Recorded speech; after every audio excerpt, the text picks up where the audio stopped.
Pada tutorial kali ini, kita akan bahas tentang array di JavaScript.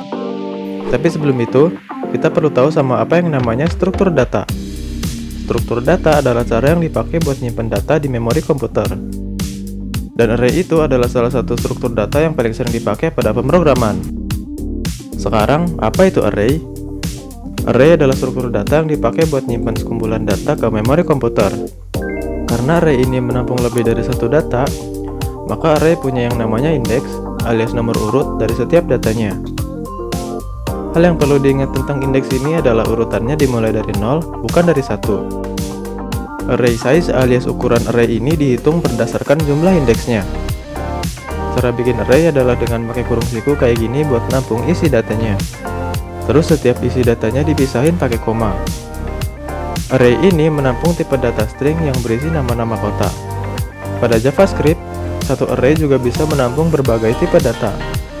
Jadi di dalam satu array bisa aja berisi tipe data integer alias bilangan bulat, float alias bilangan pecahan, string, boolean true atau false.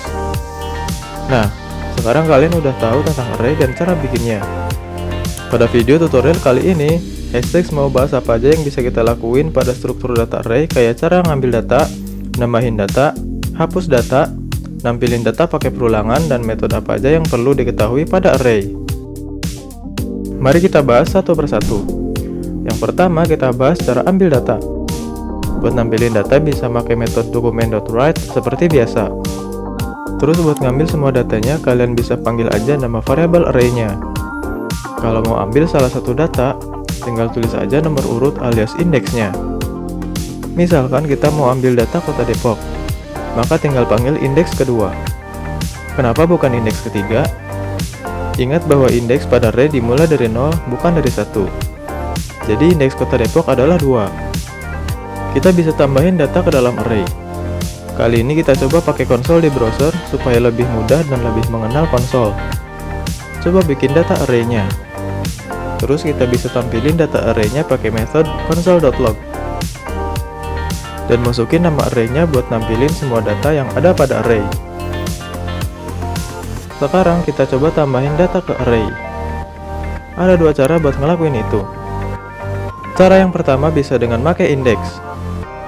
Sebagai contoh, kita tambahin indeks kelima dengan value kota Serang. Terus coba tampilin outputnya.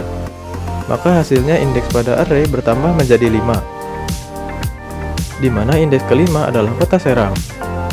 Jadi kalau mau tambahin data array pakai cara ini, kita perlu tahu berapa ukuran indeksnya dulu. Kalau nilai indeks yang kita tambah ternyata udah ada, maka data lama akan tertimpa alias terganti sama nilai yang baru. Cara yang kedua lebih sederhana, karena kita nggak perlu tahu jumlah indeks. Cara ini bakalan nambahin indeks secara otomatis. Caranya adalah dengan pakai metode push. Contoh pemakaian push itu kayak gini. Konsep penambahan pakai cara push ini adalah otomatis nambahan data setelah indeks terakhir. Jadi kita nggak perlu cari tahu berapa indeks terakhir tanpa khawatir nimpa data lama. Kita juga bisa nambahin beberapa data sekaligus. Tinggal kasih koma aja buat misahin data-datanya kayak gini.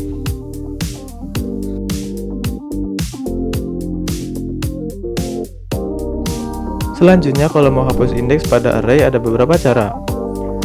Yang pertama bisa pakai perintah delete. Panggil nama array-nya dan isi indeks keberapa yang mau dihapus. Cara kedua adalah dengan pakai metode pop. Metode pop berfungsi buat hapus data dari belakang alias dari indeks terakhir. Terus kalau kalian mau hapus data dari depan alias dari indeks paling awal, bisa pakai metode shift.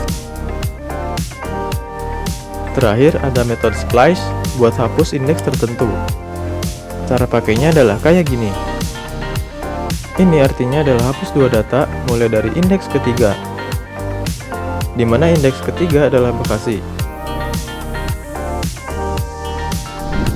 Next, cara buat edit data indeks pada array. Caranya adalah kayak gini. Panggil nama array dan isi indeks keberapa yang mau diedit. Kemudian isi nilai baru alias nilai perubahannya. Lalu kalau kalian mau ngelakuin perulangan alias looping, bisa ikutin coding berikut ini. Kita udah bahas beberapa metode pada JavaScript. Selain metode yang tadi, Ada juga metode lain yang penting buat diketahui. Di antaranya ada source buat pengurutan data, include buat nyari data, kalau datanya ada, maka outputnya adalah true, dan method filter buat nyaring data. Contohnya buat nyari bilangan ganjil atau genap. Item adalah anggota indeks pada array. Tanda panah ini adalah fungsi callback yang nunjukin bahwa item pada array akan disaring. Return buat nyimpen hasil penyaringan yang nanti akan ditampilkan pakai console.log. Di sini yang kita cari adalah item yang habis dibagi dua alias bilangan genap.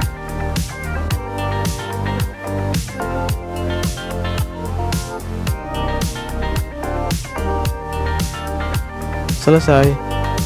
Sekian dulu tutorial pada video kali ini. Semoga bermanfaat.